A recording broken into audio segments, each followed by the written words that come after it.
आज के वीडियो में हम लोग समझने की कोशिश करेंगे जो पुलिस कहती है कि हम तुम्हारे खिलाफ एफआईआर नहीं लिखेंगे, इतना पैसा दे दो।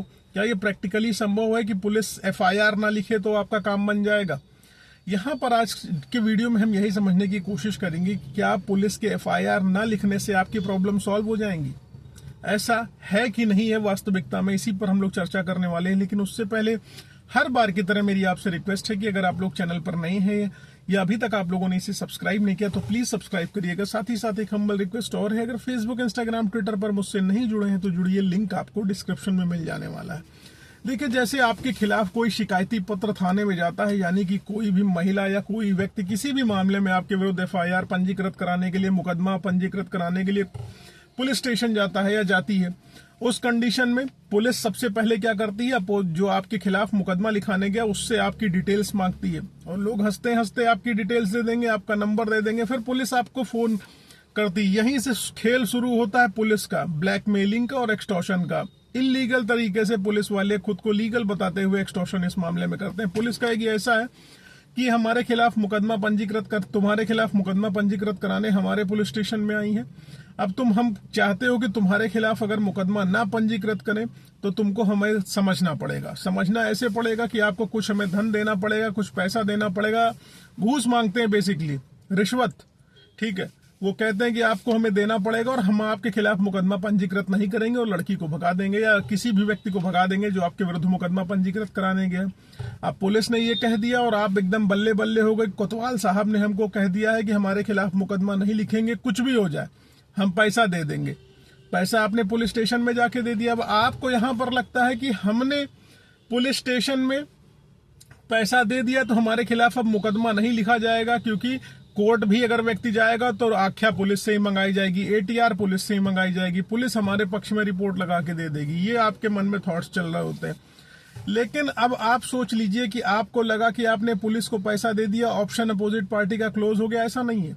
अपोजिट पार्टी के पास उनके उच्च अधिकारियों से मिलने का ऑप्शन है। क्या उच्च अधिकारियों को भी जाके उतना ही पैसा आप दे देंगे? देखिए, ऑफिशियल्स जो है पुलिस के, मैं टॉप लेवल पे तो नहीं कह सकता क्योंकि मेरा इंटरेक्शन उनसे नहीं होता है इस तरीके से कि जो है उनको लेन देन हो रहा हो या मैं समझ रहा हूं, ऐसा कुछ नहीं है।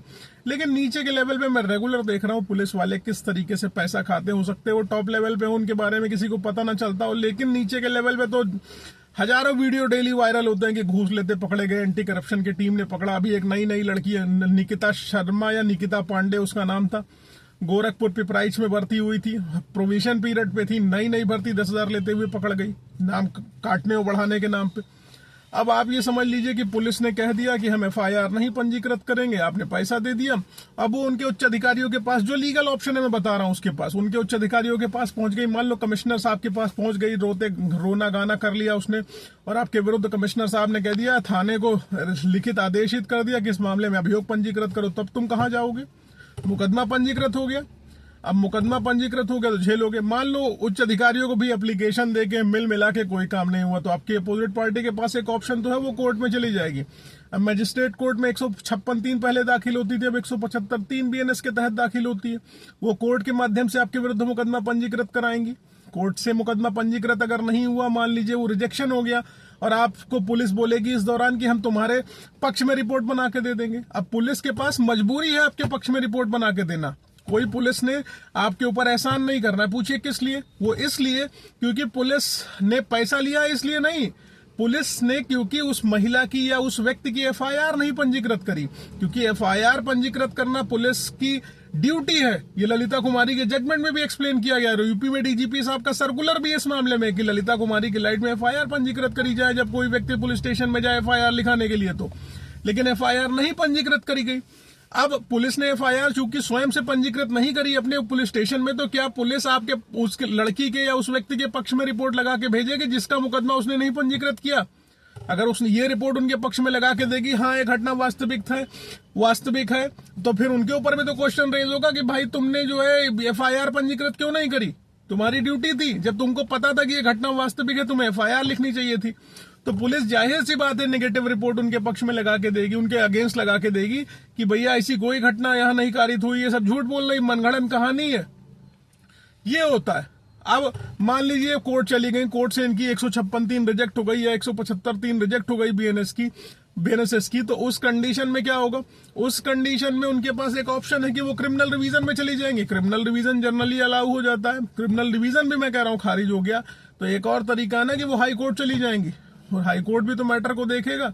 मतलब मेरा कहने का इन शॉर्ट यही है कि भाई साहब लीगल राइट्स उसके नहीं समाप्त होंगे। आपके पैसा दे देने से मुकदमा नहीं पंजीकृत होगा ऐसा असंभव है। मुकदमा पंजीकृत मान लो हो गया, फिर पुलिस कहेगी विवेचना के दौरान हम धाराएं हल्की कर देंगे, विवेचना हल्की कर देंगे, जो है तुम्हारे पक्ष में चार्जशीट लगाएंगे। भाई तुमको जब चार्जशीटेड कर दिया तो तुम्हारे पक्ष में क्या किया? अगर सजा 376 में जर्नल तरीके से लिख दिया कि 376 का अभियोग पाया जाता है, इनके जो है आरोप सिद्ध होते हैं, इनको श्रीमान न्यायालय से अनुरोध है कि इनको कड़ी से कड़ी सजा दी जाए, इतना लिख दिया, तब भी तो 376 का सेक्शन लगा। या घुमा फिरा के लिख दिया कि इसके द्वारा ऐसा कृत्य किया गया था, ये एविडेंसेस मिल रखे हैं, 376 का जो है आरोप सिद्ध होता है, इनको सजा दी जाए।